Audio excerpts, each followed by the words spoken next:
മഹാനായ പ്രവാചകൻ സല്ലല്ലാഹു അലൈഹി വസല്ലം കിടക്കുന്ന കിടക്കയിൽ വിരിപ്പിൽ മഹാനായ അലി റളിയല്ലാഹു അൻഹുവിനെ കിടത്തി.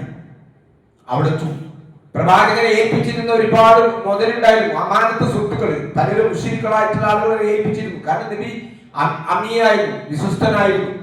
ഇപ്പൊ പ്രവാചകൻ സല്ലല്ലാഹു അലൈഹി വസല്ലം ആ തിരിച്ചേൽപ്പിക്കേണ്ട വസ്തുക്കളൊക്കെ അലി റളിയല്ലാഹു അൻഹു ഏൽപ്പിച്ചു. ഇന്നാൾക്ക് കൊടുക്കണം, ഇന്നാൾക്ക് കൊടുക്കണം എന്ന്.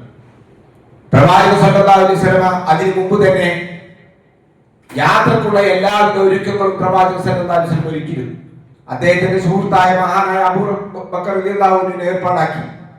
അബൂബക്കർ ഈ യാത്ര എന്ന് പറയുമ്പോൾ പ്രവാചകന്റെ ഹിജ്റ എന്ന് പറഞ്ഞാൽ ഒരു സുപ്രഭാതത്തിൽ പ്രവാചകൻ എഴുന്നേറ്റ് പോവുകയല്ല, അള്ളാഹു തവക്കുലാക്കി. നമ്മൾ മനസ്സിലാക്കേണ്ട ഒരു കാര്യം, നമ്മളൊരു കാര്യത്തിലേക്ക് ഇറങ്ങുമ്പോൾ അള്ളാഹുവിൽ നമ്മൾ തവക്കുലാക്കുക. അള്ളാഹുവിൽ ഈമാനും തവക്കുലും ഉണ്ടായി പിന്നെ നമ്മൾ ചെയ്യേണ്ടുന്ന കാര്യങ്ങൾ കൂടി നമ്മൾ ചെയ്യണമെന്നാണ്. പ്രവാചകൻ സല്ലല്ലാഹു അലൈഹി വസല്ലം അതിനുള്ള എല്ലാ ഒരുക്കങ്ങളും നടത്തിയിരുന്നു. അബൂബക്കർ റളിയല്ലാഹു അൻഹുവിനെ അവിടെ ഒട്ടകം തയ്യാറാക്കാൻ വേണ്ടി അബൂബക്കർ റളിയല്ലാഹു അൻഹുവിനെ ഏൽപ്പിച്ചിരുന്നു. ഇങ്ങനെ രാത്രി വരും എന്നെല്ലാം ഏൽപ്പിച്ചിരുന്നു. അതുപോലെ തന്നെ അദ്ദേഹത്തിന്റെ വൃദ്ധനായ ആമിർ ബിൻ ഫുഹൈറ എന്ന് പറയുന്ന മനുഷ്യനെ, അദ്ദേഹം ആടുകളെ മേയ്ക്കുന്ന ആളാണ്, അദ്ദേഹത്തോട് ചില കാര്യങ്ങൾ ഏൽപ്പിച്ചിരുന്നു.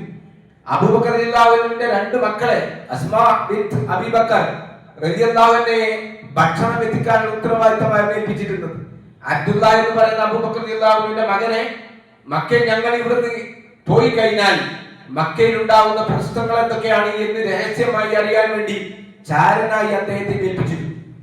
ഇങ്ങനെയാണ് പ്രവാചകൻ സല്ലല്ലാഹു അലൈഹി വസല്ലം ഹിജ്റ പോകുന്നത്.